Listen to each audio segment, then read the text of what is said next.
buenos días, tengan estimados maestrantes. Les saluda con el gusto de siempre la doctora María Catalina Domínguez Nájera y es un placer para su servidora en esta ocasión poder llevar a cabo la disertación de nuestra primer sesión virtual de la materia que lleva por nombre Derecho. Les pido por favor, estimados maestros, que tal y conforme se vayan agregando a la sala, puedan por favor en la medida de lo posible bloquear el audio, esto para evitar que exista algún tipo de interferencia y conforme vaya avanzando nuestra sesión, si alguien desea tomar el uso de la voz, por supuesto que pueden habilitarla para que luego entonces puedan obtener esta participación. Les pido por favor que si me pueden informar, si me ven y si me escuchan de manera correcta, para que luego entonces podamos empezar con la disertación de los temas inherentes al día de hoy.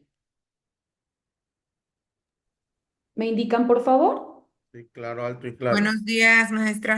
te escucho, maestra. Muy bien. Perfecto, muchísimas gracias. Bueno, antes que nada, bienvenidas y bienvenidos todos. Es un placer para su servidor en esta ocasión poder llevar a cabo la disertación de la materia Derecho y Educación. Y si ustedes me lo permiten, damos inicio con la disertación de los temas. De manera anticipada, ustedes pudieron cerciorarse a través de nuestra plataforma institucional de los temas inherentes a la unidad número 1, que son propiamente los que vamos a desarrollar en esta ocasión. Y hablaremos de derecho, de política y de educación. Ustedes recordarán que cuando hablamos de la educación, este es un derecho humano. Y me podrán decir, bueno, pero ¿por qué al hablar de docencia y educación en valores tengo que llevar propiamente la materia derecho y educación? Y específicamente, si nos damos cuenta, toda la primera unidad me habla de derecho, ¿verdad? ¿Qué es el derecho? ¿Qué son las normas jurídicas? ¿Qué es el derecho constitucional? ¿Cuáles son las fuentes del derecho? La clasificación de las normas, la teoría del Estado, las fuentes del derecho, el derecho administrativo, pero todo es inherente a un derecho. Bueno, primeramente porque tú y porque yo, como personas, tenemos derechos humanos y sabemos que los derechos humanos son todos aquellos inalienables, intransferibles, irrevocables e imprescriptibles y que esas son las características de los derechos humanos y que el Estado tiene la obligatoriedad de garantizarlos de una manera más amplia para que nosotros gocemos y disfrutemos en la mayoría de los casos de todos estos derechos en cualquier parte del mundo en el que nosotros nos encontremos, porque una de las características de los derechos humanos es propiamente la universalidad. Es decir, no porque yo soy mexicana y ahora me encuentro en Guatemala o me encuentro en Estados Unidos, me vas a coartar un derecho humano. ¿Por qué? Porque por el hecho de ser persona, todos los países tienen esa obligatoriedad de proteger y de garantizar. Cuando hablamos de los derechos humanos, ¿cuáles son los derechos humanos? Ejemplo, la vida, la salud, la educación, ¿verdad? Por ello, la importancia de que los primeros temas, en este caso la primera unidad, sea específicamente en lo relativo a la educación. ¿Y por qué la educación? Porque a veces, sin siquiera nosotros estar en el sentido de vulnerar el derecho humano a la educación dentro de una praxis, es decir, en nuestro ejercicio diario de la profesión de docentes, podemos realizar una vulneración a un derecho humano y más adelante te voy a ejemplificar el por qué. Entonces, regreso, te estaba comentando que estos derechos humanos son la vida, la salud, la educación, el trabajo, una vida digna. Estamos hablando de la libertad en cualquiera de sus manifestaciones. Sabemos que libertad es el derecho, pero existen distintos tipos de libertades, ¿no? Libertad de asociación y reunión, libertad de tránsito, libertad de profesar la religión que quieras, libertad sexual, etcétera, ¿no? Que todas estas se subsumen dentro del rubro libertad y derecho humano al patrimonio, etcétera. Todos estos derechos humanos, el Estado, por conducto de sus representantes, es decir, del presidente municipal, del gobernador, de los diputados, de los senadores, de todos aquellos que se encarguen de hacer valer o de impartir una justicia, de determinar el rumbo de un país, de crear las leyes, por ello tenemos esta división de poderes en ejecutivo, legislativo y judicial, todos dentro del ámbito de competencia tienen forzosamente que proteger estos derechos humanos. Pero ¿qué pasa cuando tú o cuando yo vulneramos un derecho humano? Te voy a poner un ejemplo. Se me ocurre, Carlos Javier Isidoro García es mi docente, ¿verdad? Y yo, María Catalina, tengo alguna discapacidad o necesidad educativa. Sabemos que la discapacidad es cuando puedo tener una discapacidad auditiva, una discapacidad visual, pero una necesidad educativa puede ser con discapacidad o puede ser sin discapacidad. Por ejemplo, que yo tengo un déficit de atención.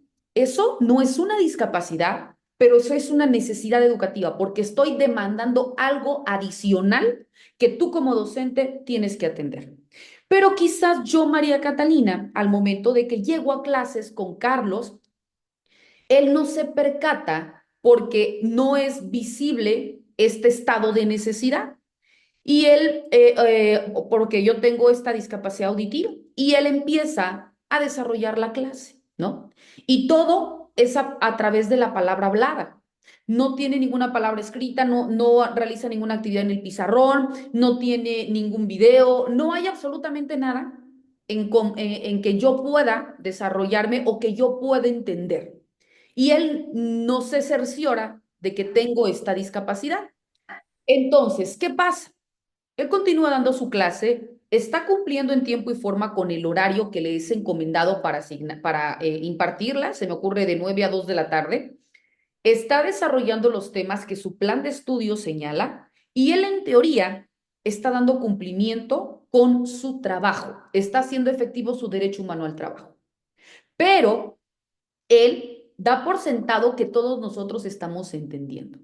Resulta que yo, como tengo esta discapacidad, no entiendo absolutamente nada.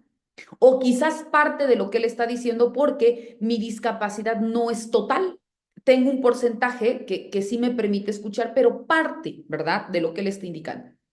Entonces, a mí como María Catalina, me está coartando mi derecho humano a la educación. Y él, sin siquiera haber sido su intención, pero por no utilizar las herramientas correctas, por tampoco realizar este tipo de investigación en cuanto a su población objetivo que va a impactar dentro de su praxis, él no toma este tipo de herramientas o de previsiones.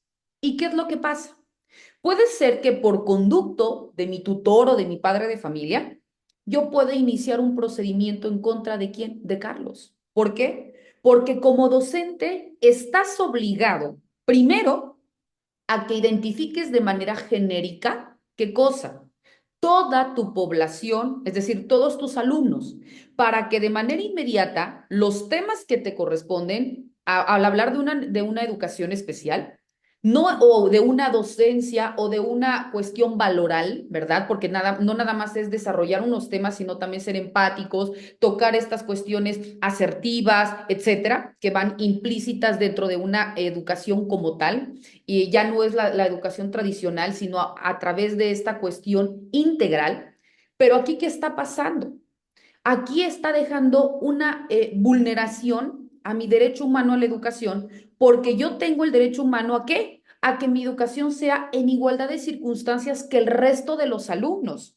Y no me puedes decir que porque yo tengo esta discapacidad me tienes que atender en otro salón o aquí es integral. Todos tenemos la necesidad y tú tienes la obligatoriedad de utilizar herramientas. Quizás tú no sabías que ibas a tener diferentes tipos de alumnos con requerimientos específicos y por ello quizás en su momento no llevaste herramientas, pero por ello se supone que estamos formados no nada más para transmitir una información en cuanto a un conocimiento, sino también debemos de saber los métodos y las técnicas correctas que existen para que en un momento dado, cuando yo me encuentre en este tipo de demandas o de requerimientos sociales, puedas apoyarte o puedas tener cómo solucionar. Pero el fin último debe ser que todos tus alumnos obtengan la misma información con independencia del estado de necesidad o con independencia de que exista algún tipo de discapacidad,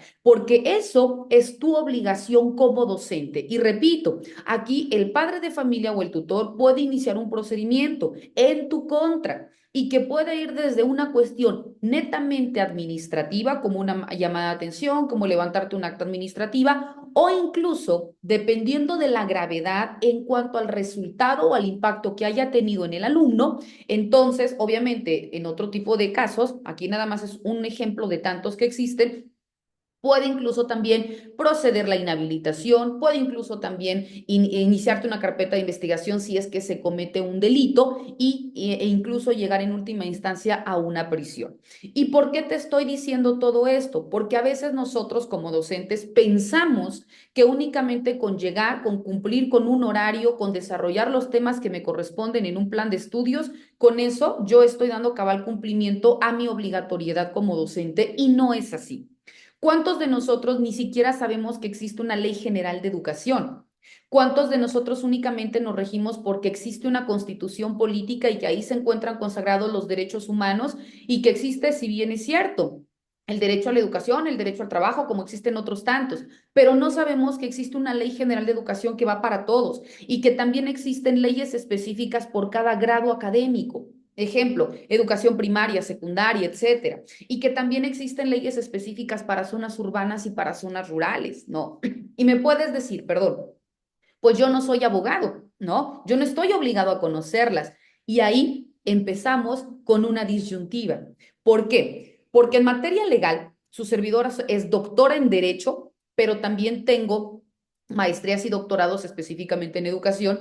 ¿Qué pasa cuando hablamos de la norma jurídica? Hay una máxima jurídica que te dice, la ignorancia de la ley no exime su cumplimiento. Qué fuerte, ¿no? O sea, no me puedes justificar, es que yo no soy abogado y por eso yo no sabía que estaba obligado a hacer eso. Yo pensé que solo iba a desarrollar mi clase, ¿no? O que iba a cumplir con un horario. Y desde ahí no se te puede eximir de una responsabilidad. ¿Por qué? Porque precisamente estás obligado a que dentro de tu ejercicio profesional, todo aquello que emane como una actividad prestada por tu profesión, sí estás obligado a conocer los derechos, pero también a conocer las obligaciones que tienes al momento de prestar tu servicio.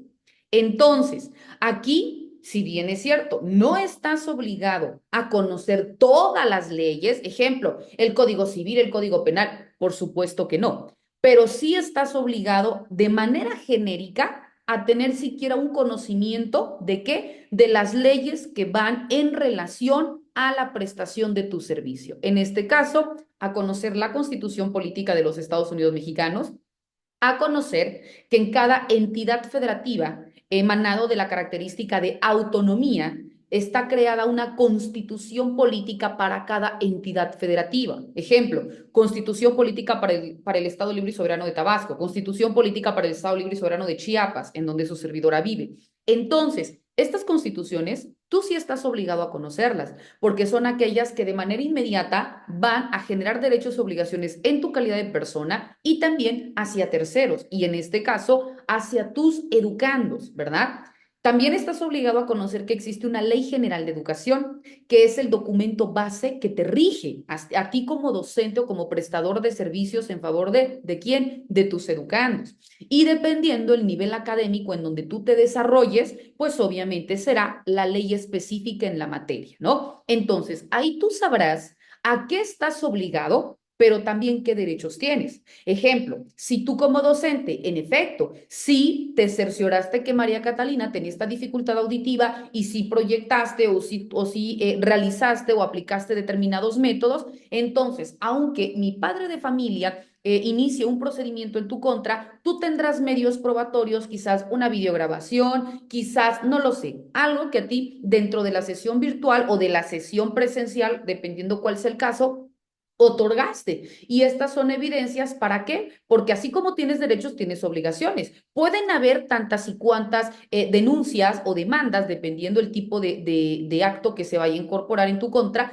pero tú también tienes cómo ampararte. Y obviamente todos los elementos, tanto de la parte actora como de la parte demandada, serán tomados en cuenta para determinar si existió una omisión de tu parte. ¿Por qué? Porque no realizaste este tipo de acciones previendo el estado de necesidad de tu población objetivo o si por el contrario, los hechos son infundados porque tú sí realizaste esto, ¿no? Entonces, ¿cómo lo vas a saber? precisamente porque conozcas a qué estás obligado, ¿verdad? Porque sepas también cómo te puedes defender. Entonces, vemos por qué es importante el derecho, porque a veces quizás creemos que el derecho únicamente es para los estudiosos del derecho, para quienes se dedican a proteger o como defensores o como impartidores de justicia, etcétera. Pero el derecho es inherente a todos nosotros por el simple hecho que somos personas, ¿verdad? Y máxime en la prestación de un servicio cuando atendemos a personas. ¿Por qué? Porque también ellos son susceptibles de que nosotros de manera inconsciente estemos vulnerando su derecho humano, al que sea, ¿no? Pero en este caso, retomo de manera puntual qué cosa la educación. Entonces, estoy iniciando esta sesión para que nosotros tengamos de manera genérica la conceptualización del por qué es importante que nosotros comprendamos de manera puntual el derecho, del por qué también debemos de tener este tipo de lineamientos o de conocimientos específicos dentro de estas leyes para que sepamos qué es lo que nosotros debemos hacer, qué es también lo que nosotros debemos omitir, porque cuando cometemos un delito no nada más es por un hacer, un delito es por acción o por omisión, ¿no? Porque haces algo que no te corresponde o porque omites algo que debías hacer. Y que cualquiera de estos dos supuestos generan un resultado, existe una sanción, ¿ok? Bueno, ahora, uno de los temas específicos dentro de nuestro temario, ustedes no me dejarán mentir, es el derecho. Ah, ok, adelante María del Socorro, me aparece una manita levantada, ¿te escuchamos? ¿Puedes habilitar tu micrófono, por favor? ¿O fue un error que levantaste tu manita? ¿No deseas participar? Sí, maestra, buenos días. Más adelante, es que ahorita fue un errorcito, estaba checando. Ah, ok. Más adelante. Gracias. Perfecto, no te preocupes. Ok, bueno, continuamos. Ustedes se dieron cuenta que uno de los temas era el derecho. Bueno, y de manera genérica vamos a conceptualizar el derecho. ¿Alguien me desea tomar la participación para que me indique qué entienden por derecho o qué creen ustedes que es el derecho? Una sola participación. Y si nadie desea tomar el uso de la voz, con mucho gusto yo lo voy a disertar. ¿Escucho? ¿No? Hola, buenos días. Hola, Daniel, adelante. Mi nombre es Daniel Alberto Torres Lara, soy docente en una zona rural de Balancán, en la Escuela Secundaria Estatal Villa Quetzalcóatl. Y pues de derecho, pues es un conjunto de normas que nos rigen como personas para tener una mejor conducta en sociedad, para que podamos convivir de una forma pues más adecuada. Si no hubieran normas, pues no podríamos vivir con tranquilidad. De por sí, en estos tiempos la inseguridad y todo lo que existe nos hace difícil vivir en paz, pero si no hubieran normas sería peor. Perfecto, Daniel, muchísimas gracias. ¿Y qué tan importante es lo que nos dijo Daniel? Porque retomó elementos que al momento que nosotros hablamos de derecho son importantísimos. ¿Para qué? Para que se acredite ya sea una protección de derechos o una imposición de sanciones. Y vamos a ir desmembrando en la conceptualización que dijo acertadamente Daniel, porque dio elementos muy importantes, que falta que se complementen con otros, pero vamos nosotros ahora a identificar una definición. Cuando hablamos del derecho, tal y como nos dijo Daniel, es un conjunto de normas, pero al hablar de normas, y vamos a ir relacionando los demás temas, al hablar de normas, no nada más son normas de manera general, porque sabemos, si ustedes leyeron los temas que corresponden a la primera unidad, las normas son muchas. Existen normas sociales, existen normas morales, existen normas jurídicas, existen normas religiosas. Si yo únicamente digo que el derecho es el conjunto de normas, es de manera incorrecta. ¿Por qué? Porque no lo que determina la iglesia, el Estado, por conducto de las leyes, lo va a regir, ¿no? Porque una cosa es lo bueno o lo malo por una cuestión de fe, pero otra cosa es lo que se encuentra de manera literal comprendida dentro de un instrumento jurídico normativo. Porque lo que para María del Socorro puede ser bueno, para Roberto Vázquez puede ser malo, ¿verdad?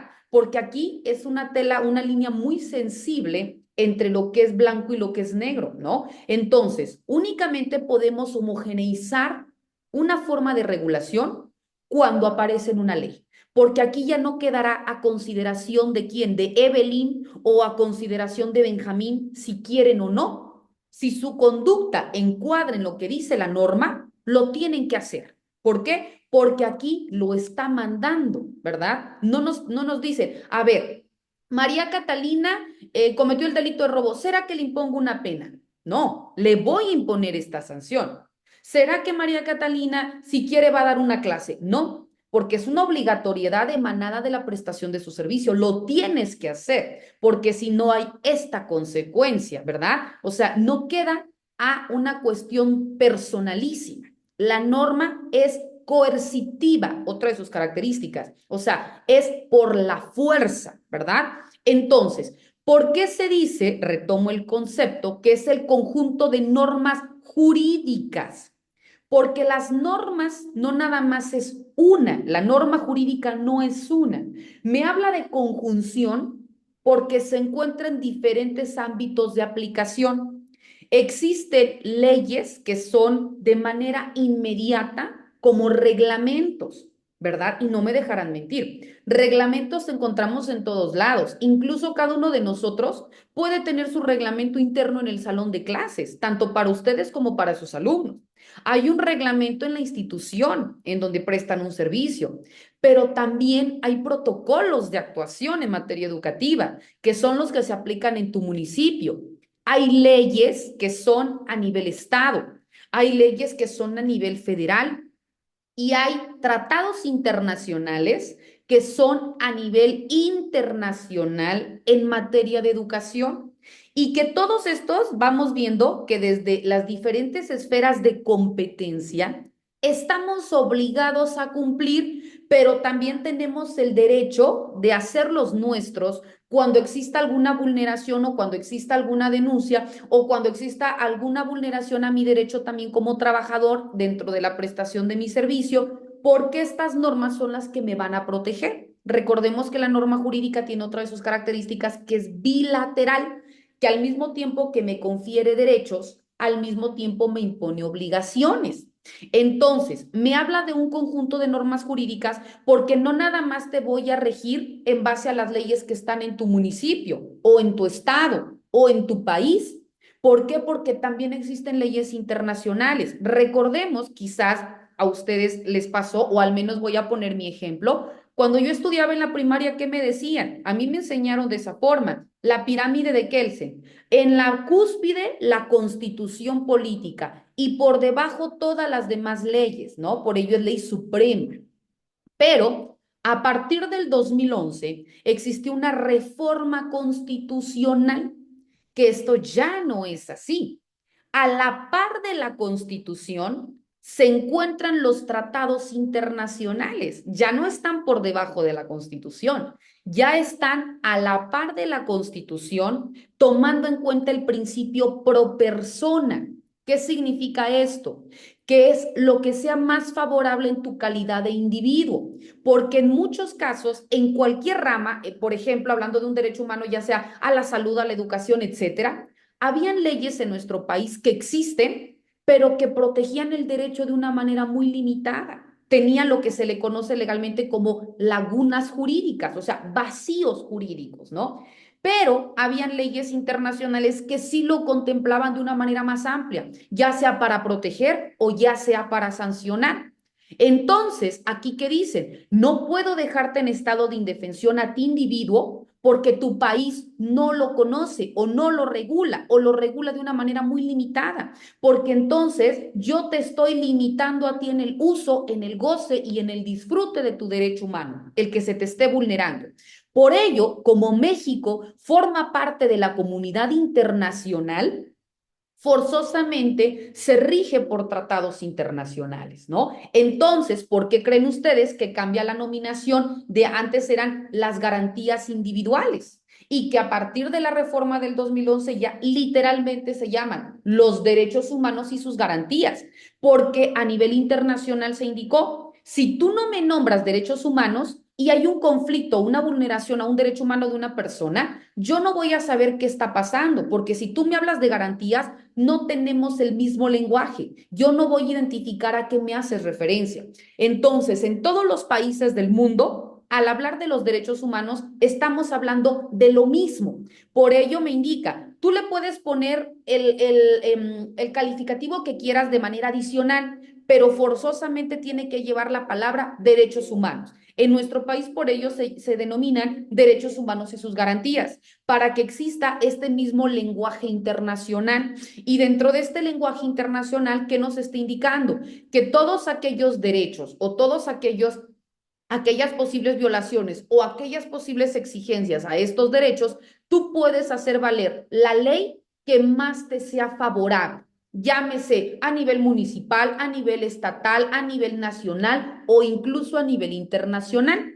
Por ello, regreso, hablamos de un conjunto de normas porque son todas aquellas leyes que existen en el mundo y que tú las puedes hacer valer en el ámbito que sea. Repito, en educación, en salud, en medio ambiente, en patrimonio, en sexualidad, en lo que tú quieras, tienes esta vía o este abanico de posibilidades, ¿verdad? Ahora, ¿qué más me dice? Ese conjunto de normas jurídicas que regula a quién. Muchos piensan, es que el derecho es aquel que me rige, a mí como María Catalina, ¿no? Rige al individuo. No es cierto. La ley no determina lo que Carlos va a hacer, porque Carlos tiene el derecho humano a la libertad. Él puede hacer o dejar de hacer lo que él quiera, porque tiene su libre albedrío. Pero si lo que Carlos hace es perjudicial o es en contra de lo que la norma dice, lo vamos a sancionar. ¿Por qué? Porque la norma que me indica, la norma te dice, todo aquello que tú hagas o dejes de hacer, si tiene un perjuicio hacia terceros, es una sanción. Y todo aquello que tú hagas y la norma te lo permita, yo te lo protejo, ¿verdad? Regreso a la característica de hace rato que les decía, bilateral. Te confiere derechos y te impongo obligaciones. Por ello, todo lo que nosotros hagamos está regido por una norma. Te voy a poner el ejemplo. Tú decidiste estudiar la licenciatura que quisiste.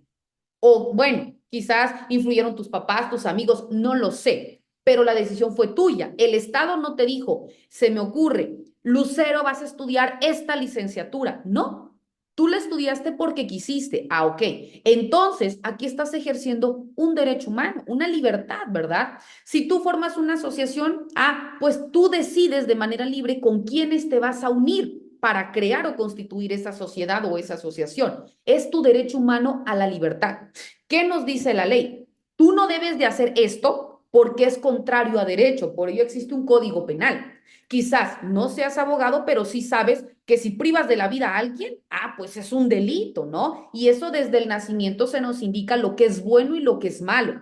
El derecho no te dice, no mates, no. El derecho te dice, si privas de la vida a alguien, se te impondrá una pena de tanto y tanto. La decisión final es tuya, pero si tú no lo haces, no te sanciono. Pero si tú lo haces, hay un resultado, ¿verdad? Entonces, vemos pues que el derecho, ¿qué dice? Conjunto de normas jurídicas que regula la conducta del individuo. Eso sí regula. No regula al individuo, regula su conducta. ¿Y qué es la conducta? Lo que tú haces o lo que tú dejas de hacer y que tiene un resultado. Porque el derecho, ¿qué va a estudiar? El resultado, es decir, lo que tú hiciste y que tuvo esta consecuencia. Ejemplo, si tú contraes matrimonio con otra persona, hombre, mujer, lo que tú quieras, porque ya existe ese derecho humano a la libertad sexual, entonces tú contraes matrimonio, ¿qué estás ejerciendo? Tu derecho humano a la libertad sexual, ¿verdad? ¿Y qué va a hacer el Estado? Te lo va a proteger, porque aquí existen derechos para los cónyuges, ¿verdad? Que adquieren a partir de que firman este contrato, porque es un contrato el matrimonio. Entonces, ahí viene una serie de derechos y de obligaciones. Pero por el contrario, si aquí me dice que es la manifestación de mi conducta por una omisión, ejemplo, yo estoy obligada a qué? A que como docente yo les haya otorgado en tiempo y forma dentro de la plataforma institucional un plan de estudios, las primeras 2 cápsulas, que yo les imparta las sesiones virtuales, que si tienen algunas dudas yo se las vaya resolviendo, etcétera. Es mi obligación como prestadora de un servicio, pero ¿cuál también es mi derecho?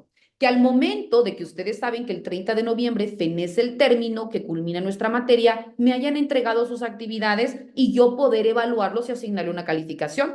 Mi derecho es que quien haya acreditado obtenga una calificación propiamente adecuada a sus trabajos, ¿verdad? Y quien no lo haya entregado, mi derecho es ¿qué cosa? Pues también poder asignarle una calificación, pero en este caso será reprobatoria. ¿Por qué? Porque estoy validando lo que en un principio yo indiqué como márgenes o parámetros de evaluación.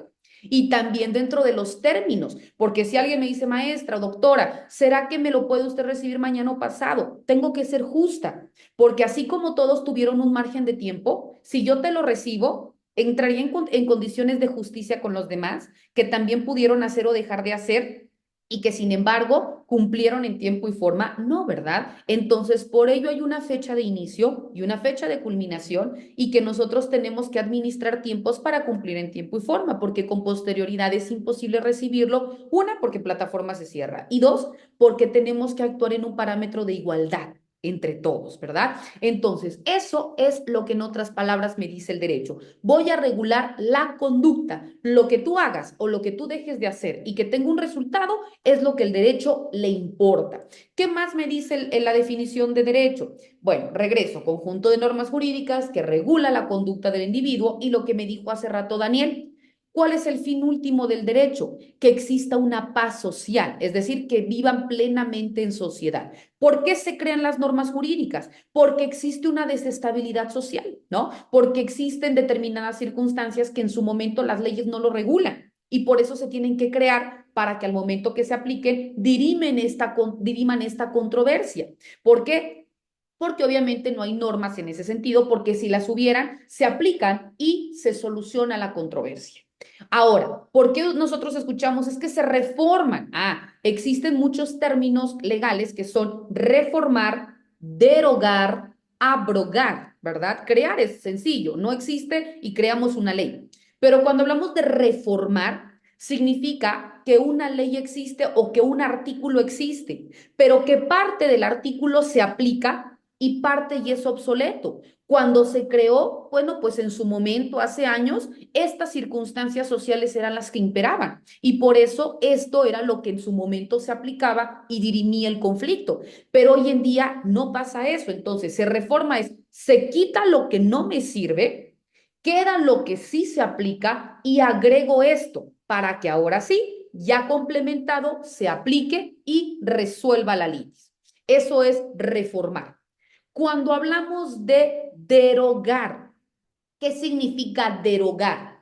Significa que dentro de una ley, llámese ejemplo, Código Civil, ¿no? Existe N cantidades de artículos, pero quizás el artículo cuarto ya no tenga utilidad. Entonces se deroga, es decir, se elimina. Aparecerá artículo cuarto y entre paréntesis derogado. Ya no se puede aplicar.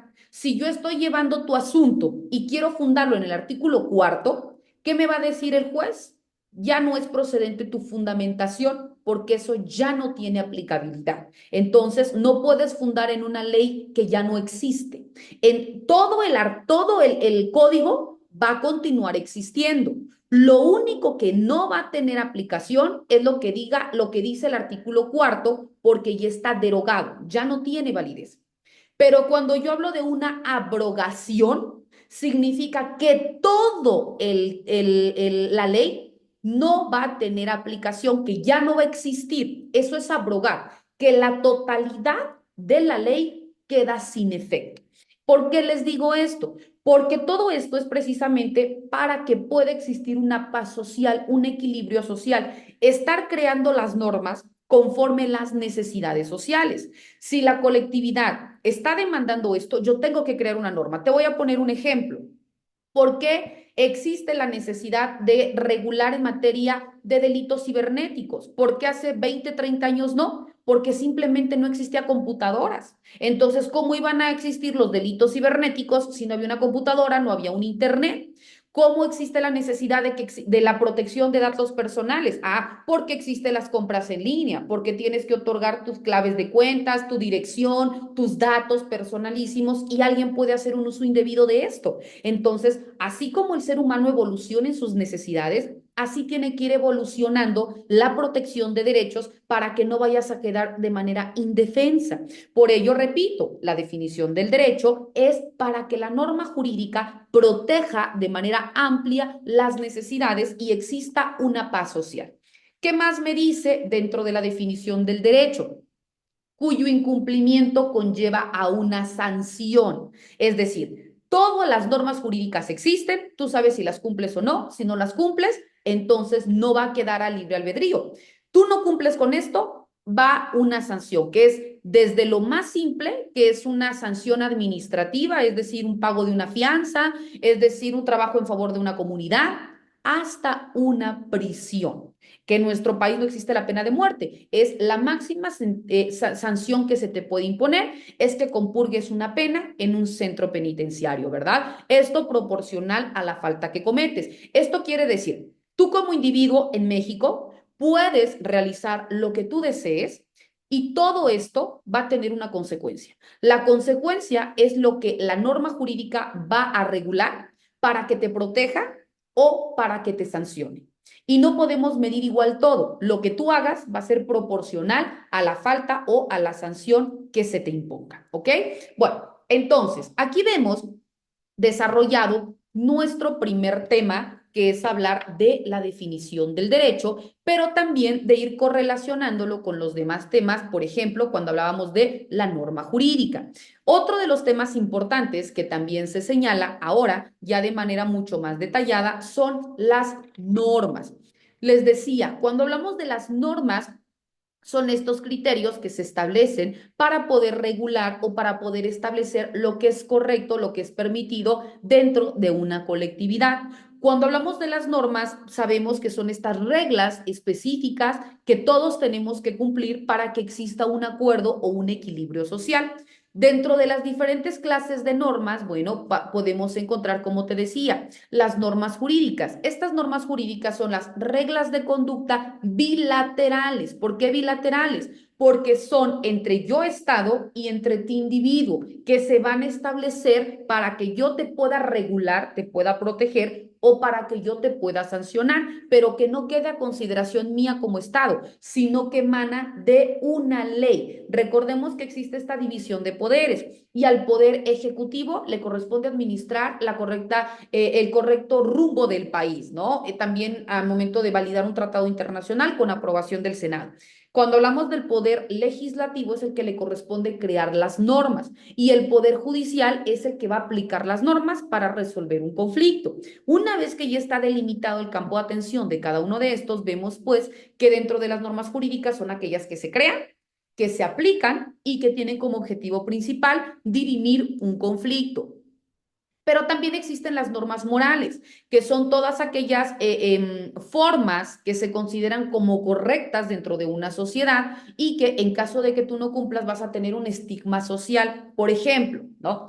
Te pongo, se me ocurre, algo común, cuando fallece alguien, ¿qué es lo común? Ah, pues que te vistas de negro por una cuestión de protocolo, ¿no? Ah, pues estas son cuestiones morales que la propia sociedad etiqueta como lo que es bueno, lo que es malo, lo que es prohibido, lo que es permitido, pero si tú no lo haces, la ley no te va a sancionar, simplemente vas a tener este estigma social. Las normas religiosas, por el mismo sentido, son estas cuestiones de fe que un ser superior divino te considera como bueno o como malo. También vemos que existen dentro de esta misma clasificación, al hablar específicamente dentro de la norma jurídica, que es la que a nosotros nos compete, vemos que existe una clasificación de las normas jurídicas. Y dentro de esta, un autor que se llama García Maínez, Eduardo García Maínez, existe una clasificación que son en 11 normas jurídicas, una clasificación. Dentro de estas existe por el sistema al que pertenecen las normas, por su fuente, por su ámbito espacial de validez, por su ámbito temporal de validez, por su ámbito material de validez, por su ámbito personal de validez, por su jerarquía, por su sanción, por su cualidad, por sus regulaciones o relaciones de complementación y por sus relaciones con la voluntad de los particulares. Vemos que dentro de la norma jurídica, a su vez, existe un gran abanico de formas de identificarlas o de clasificarlas. Vamos a deducir o explicar en qué consiste cada una de estas. Cuando hablamos del sistema al que pertenecen, aquí nos dice que las normas pueden ser normas nacionales, normas jurídicas extranjeras o las que se consideran como uniformes.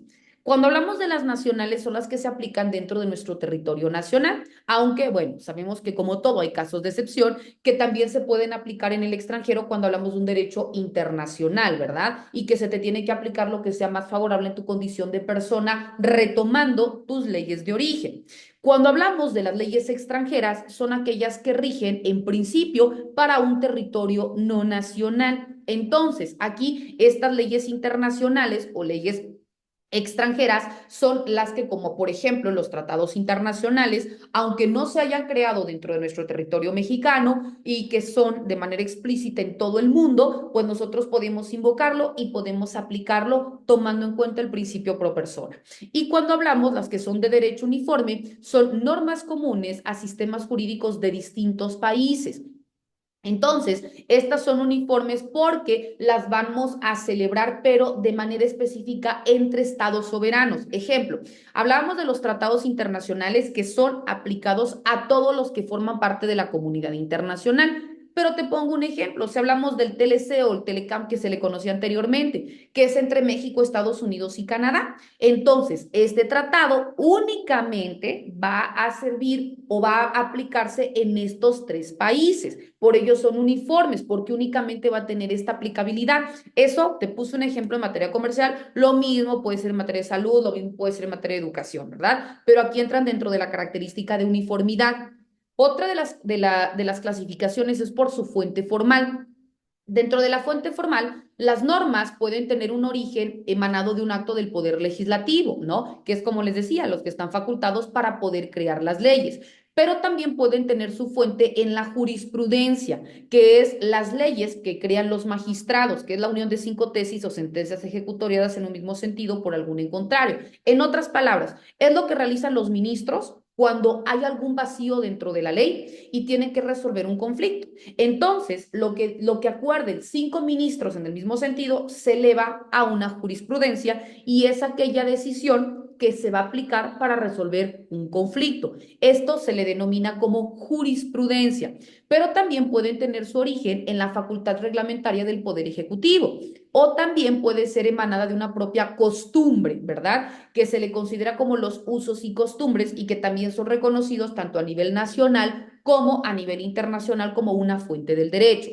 Otra de las características es por su ámbito espacial de validez. Cuando hablamos del ámbito espacial de validez, es aquella que se encuentra cuando una norma va a ser aplicada en un territorio determinado. Por ejemplo, si nosotros hablamos de las leyes, ejemplo, la Constitución política de los Estados Unidos mexicanos se aplica en todos los estados. Pero si yo te hablo, la Constitución política del Estado Libre y Soberano de Chiapas, no puedo ir a aplicarla en Tabasco. ¿Por qué? Porque únicamente su ámbito territorial es en mi entidad federativa. Entonces, eso es lo que nos dice. Las leyes únicamente van a tener aplicación en el lugar en donde fueron creadas y para el lugar al que fueron creados. En este caso, si hablo de Tabasco, pues solamente a Tabasco. Si la ley es federal, entonces sí, se podrá aplicar en cualquier parte de la República, ¿verdad? También cuando hablamos dentro del ámbito, otra de las clasificaciones era el ámbito temporal de validez. Cuando hablamos de la temporalidad, de manera inmediata debemos hacer referencia a la cuestión de tiempo, ¿verdad? Es decir, la norma jurídica empieza a aplicarse en el momento que es publicada en el Diario Oficial de la Federación. Al día siguiente, tú ya la puedes aplicar en algún asunto, pero también cuando es derogada, abrogada o reformada, también ahí es hasta en el momento en que fenece esa norma. ¿Por qué? Porque ya no puedes seguir utilizándola para aplicarla en algún caso. Por eso nos dice que es temporal únicamente por el periodo de vida o de tiempo en el que la norma va a tener esa aplicabilidad o va a tener esa vida. Cuando hablamos también del ámbito material de validez, es cuando una norma jurídica regula en determinada materia. Por ejemplo, sabemos dentro de otro de los temas, por eso les decía que vamos a ir relacionándolos, dentro de la clasificación del derecho existe el derecho público, el derecho privado y el derecho social. Y cada uno de estos derechos a su vez tiene ramas del derecho. Por ejemplo, el derecho civil, el derecho penal, el derecho administrativo, el derecho constitucional, etcétera. Entonces, existen tribunales encargados de impartir justicia para cada una de las necesidades que tú tengas. Se me ocurre, si a ti te despiden de manera injustificada, no vas a ir a presentar tu demanda en materia penal o no vas a ir en el juzgado civil. Existe un tribunal burocrático que es aquel que se encarga únicamente de resolver asuntos laborales. Si tú quieres un divorcio, no vas a ir en la vía penal, por ello existe el juzgado civil específicamente en el rubro de lo familiar, que es el que va a dirimir o va a disolver tu vínculo matrimonial. Y así yo te puedo poner los demás casos, ¿no? Por ejemplo, cometes un delito, pues únicamente vas a ir en materia penal. Entonces, cuando hablamos de materia, repito, que existen instancias encargadas de dirimir los conflictos para cada una de las necesidades. Ahora, cuando hablamos del ámbito personal de validez, esta cuestión del ámbito personal nos dice que las normas pueden ser a su vez generales o pueden ser particulares. Cuando hablamos de las normas jurídicas generales, son las que se refieren específicamente a todos los individuos que se encuentran dentro del rubro que comprende la norma. Pero cuando hablamos de manera particular, es cuando únicamente ve enfocado a los entes públicos o a los entes privados. Por ejemplo, si yo hablo de un testamento, es particular, ¿por qué? Porque únicamente van a tener participación, se me ocurre, si yo voy a heredar a Carlos, a Evelyn y a Daniel, entonces la norma jurídica solamente me va a requerir a ellos, porque son los particulares. Pero si yo te digo de un derecho humano a la vida, entonces es general porque es proteger a todos, ¿verdad? Entonces, ahí hablamos dentro del ámbito personal de validez. Otro de las formas de participación o de clasificación de la norma jurídica nos dice que es por su causalidad. Estas se dividen también en normas positivas, que son aquellas que se consideran como permisivas, y aquellas negativas, que son las que se denominan como prohibitivas. Son permisivas aquellas que, como su nombre lo dice, te facultan, te permiten, te confieren, ¿no? Yo quiero trabajar en esto. Perfecto. Siempre y cuando el trabajo no sea emanado de una cuestión ilícita, lo puedes realizar. Te puedes dedicar al arte, a la profesión o al oficio que desees, siempre y cuando sea lícito. Perfecto, ¿no? Yo quiero asociarme con tal persona, no pasa nada. Pero si tú te prohíbe, ok, yo quiero dedicarme a tener una asociación de transportes, perfecto, voy a trasladar a personas de un lugar a otro, sí, pero ¿qué tal que yo estoy transportando indocumentados? Entonces una cosa es que transportes personas, pero el tráfico de personas de manera ilegal, entonces constituye un delito. Eso sí no lo puedes hacer. Entonces aquí vemos pues que unas te permiten y otras te prohíben. Así como existe protección de derechos, así también existe, ¿qué cosa? Una forma de configurar responsabilidades o bien obligaciones. Otro de los elementos importantes dentro de nuestro temario es también cuando hablábamos de las normas jurídicas, que estas tienen, hace rato citamos a la clasificación, ahora también existen las características de la norma jurídica. Las características de la norma jurídica son 5. ¿Cuáles son estas? Primero, heterónoma. Segundo, bilateral. Tercero, exterior. Cuarto, coercible. Y 5, universal. Vamos a explicar cada una de estas. Cuando hablamos de la primera característica, que es la heteronomía, nos dice que la norma jurídica son creadas por personas distintas al destinatario de la norma y por ello van a ser impuestas en contra de la voluntad del sujeto. Te lo traduzco en otros sentidos. ¿Qué me dice? La norma jurídica no lo creas tú ni lo creo yo. Lo crean quienes, los legisladores, y no nos preguntan si queremos o no, simplemente determinan, por ello existe una exposición de motivos, que son aquellas circunstancias con las cuales ellos están justificando el por qué hay un estado de necesidad de crear una ley. Entonces, como al momento de que existe esta exposición y que es sometida a votación de todos los demás legisladores y se aprueba por unanimidad o por mayoría de votos, se publica en el Diario Oficial de la Federación. Entonces, una vez que ha sido publicada, va a empezar a tener su validez. Por ello se dice que es impuesta en contra, aún en contra de la voluntad de la persona para quien va a ir dirigido. Es heterónoma porque no depende de nadie. Se crea y se aplica, ¿verdad?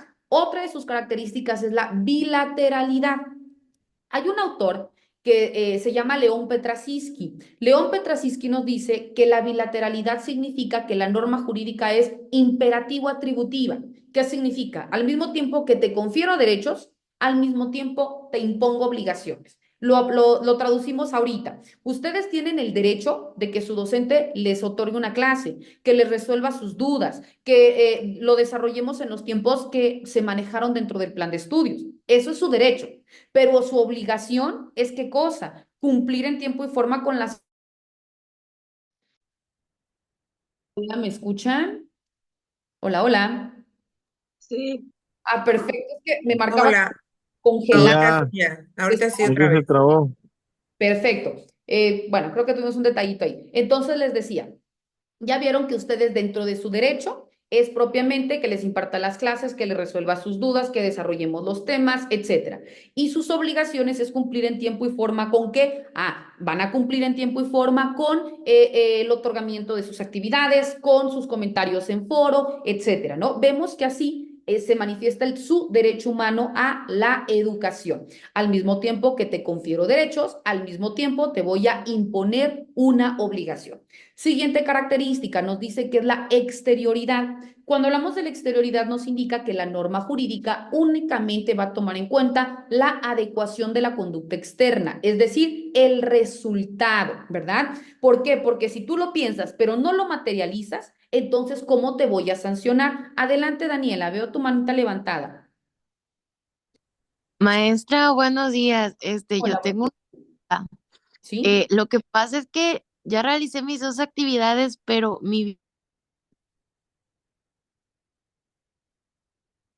Daniela, no sé si soy yo, pero te dejé de escuchar. Nada más escuché que me dijiste que realizaste tus dos actividades y hasta ahí me quedé. No sé si soy yo o somos todos. Ya no se escucha ella. Ah, ok. Fue ella. Ah, perfecto. Maestrante Daniela, te dejamos de me, escuchar. No sé si hay algún detalle con tu internet. Si puedes. ay, Hola, parece que sí. ¿Ya me escuchan? ahora sí. Escuché hasta que me dijiste que hiciste tus dos actividades. Ajá.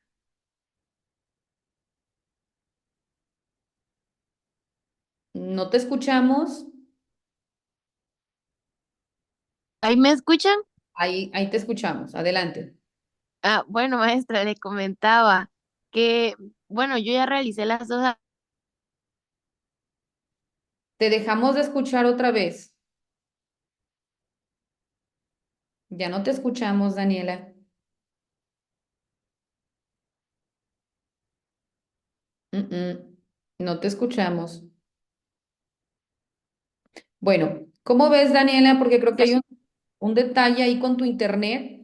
Si gustas, lo que podemos hacer es o que viertas tu comentario en el chat para que te podamos leer, o en su defecto, si es alguna duda personal, me puedes enviar a través de un WhatsApp y yo te contesto que una vez de que yo tenga el espacio, porque terminando esta clase imparto otras más, entonces de que te contesto, te contesto. Esto es únicamente porque no te escuchamos, no es porque no te quiera dar una respuesta, pero creo que está fallando ahí el internet.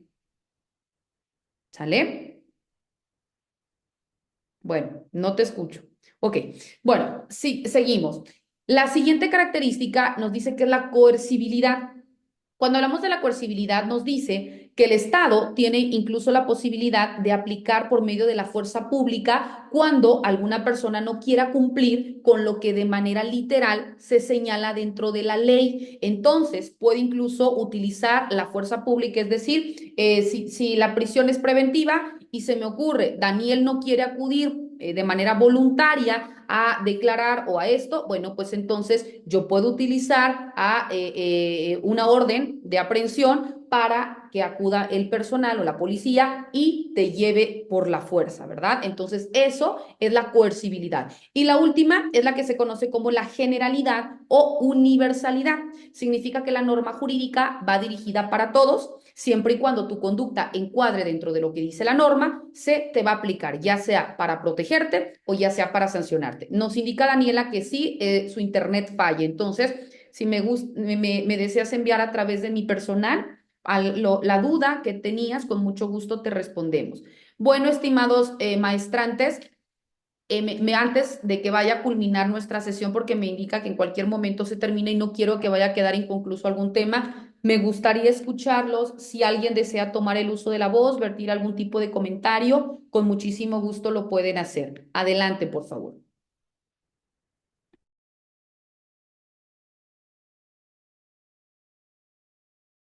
Sí, adelante, María del Socorro, te escuchamos. Sí, buenos días a todos, querida maestra. Pues sí, para comentar lo interesante que está el tema de la materia. Creo que como individuos pensantes sabemos que nuestras vidas se rigen por normas y, y esas normas es porque tenemos un derecho como personas.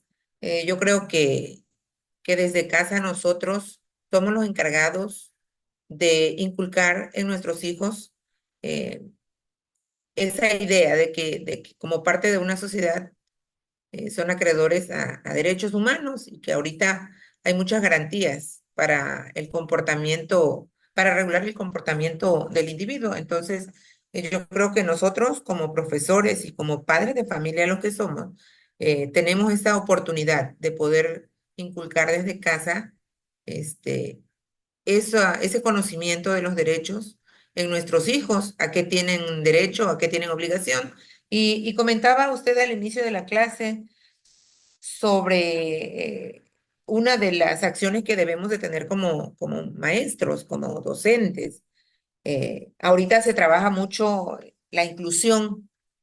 Usted hablaba de si un alumno, alguna persona tiene capacidades diferentes a las nuestras, debemos de incluirlos en las actividades. Ya no es como antes que el maestro de educación especial sacaba del salón de clases al alumno, ahorita no, se busca incluirlo en todas las actividades y ya ir adecuando actividades acorde a la necesidad que presenta cada uno. Entonces, reitero, la importancia que tiene, pues para todos, en especial para mí. Sabemos muchas cosas, pero a veces las tenemos olvidadas. Entonces, está muy interesante el tema y eso me invita a mí a seguir documentándome para tener claro el lugar que estoy, en el que estoy laborando y poder ejercer mis derechos y obligaciones que me exige también el prestar mi servicio, como usted decía. Esa es mi participación. Muchísimas gracias, maestra María del Socorro. Claro, sin lugar a duda, muy importante su participación, ya que vemos que quizás de manera genérica conocemos o tenemos en cuenta, ¿no? La importancia del derecho, pero ya una vez de que nosotros la aplicamos en nuestras actividades, vemos quizás nuestros puntos débiles en aquellos que dábamos por sentado o que no le tomábamos tanta importancia y que ahora ya conocemos que también podemos incurrir en una responsabilidad, en algo que ni siquiera nosotros estaba en nuestra mente decir, bueno, yo estoy omitiendo esto, ¿no? Entonces voy a ser mucho más cauto al momento de realizar esto o tengo que realizar este otro tipo de acciones para evitar incurrir en una responsabilidad, porque creo que al momento de que nosotros estamos no únicamente prestando un servicio para transmitir un conocimiento, sino que también, como en su caso, nos estamos formando a través de una preparación constante, ahora mediante un grado de maestría, es porque queremos otorgar mayor calidad en nuestro servicio, ¿no? Entonces queremos incidir en una mejora hacia nuestros alumnos, queremos, en su caso, que es la maestría en docencia y educación en valores, queremos que realmente exista una educación valoral, ¿no? Que es lo que ahora tanto con estas circunstancias que están pasando en nuestro día a día, que es transmitir un conocimiento, pero también ser mucho más asertivos, fomentar los valores, continuar con ese tipo de prácticas positivas, primero para ti como individuo y luego entonces para que tenga una repercusión en una sociedad, ¿no? Entonces ahí también qué tan importante es lo que nosotros hacemos y qué tan importante es conocer cómo debemos actuar para evitar una responsabilidad. Gracias, María del Socorro. Y culminamos, por favor, con la participación del maestro Daniel y con ello estamos cerrando nuestra sesión. Adelante, maestro Daniel. Bueno, mi comentario es de que me siento muy contento de estar llevando esta materia tan importante, porque a veces, como dice la máxima de la ley, ¿no? La que comentaba, la ignorancia de la ley no nos exime de la responsabilidad. Y muchas veces olvidamos todas aquellas acciones que debemos realizar. Por ejemplo, lo que decía de hacer adecuaciones curriculares. A veces se nos olvida, siempre planeamos para todos los alumnos, la mayoría de las veces, y dejamos de hacer nuestras planeaciones también para los estilos de aprendizaje, para la forma de que aprenden los alumnos, de su ritmo, el ritmo que llevan. Y esas adecuaciones curriculares nos olvidamos y son importantísimas porque, como comentaba la maestra, actualmente ya los de USAER, que es la de Servicios de Educación Especial, ya no se llevan al alumno a su área, sino el alumno tiene que permanecer dentro del salón. Ahorita yo tengo alumnos que tienen discapacidad motriz, discapacidad intelectual, y tengo que elaborar planeaciones que vayan de acuerdo a su nivel. Porque si doy la clase para todos en general, pues él no entiende o no va a poder seguir las actividades a como deben de ser. Y pues todo esto de la ley, de las normas, son importantes porque, como nos decían, a veces hasta una simple pelea que existe entre los alumnos y el maestro hace como que no lo ve o pasa de largo y no hace nada, recae en una omisión que también te puede llevar a una responsabilidad. Y la verdad que me encanta esta materia.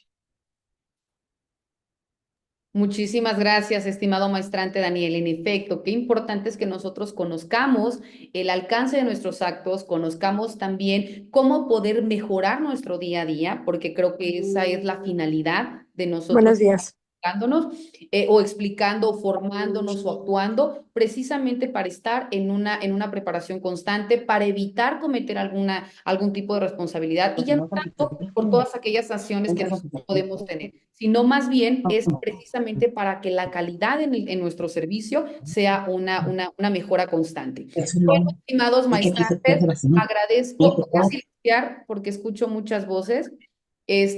Voy a culminar con eso nuestra sesión virtual del día de hoy. Agradezco a todas y todos aquellos quienes se conectaron. Recordar que nuestra sesión ha sido grabada para que en el momento que me compartan la liga, con mucho gusto se las voy a impactar en plataforma y quienes así lo deseen puedan de nueva cuenta volver a validar el contenido.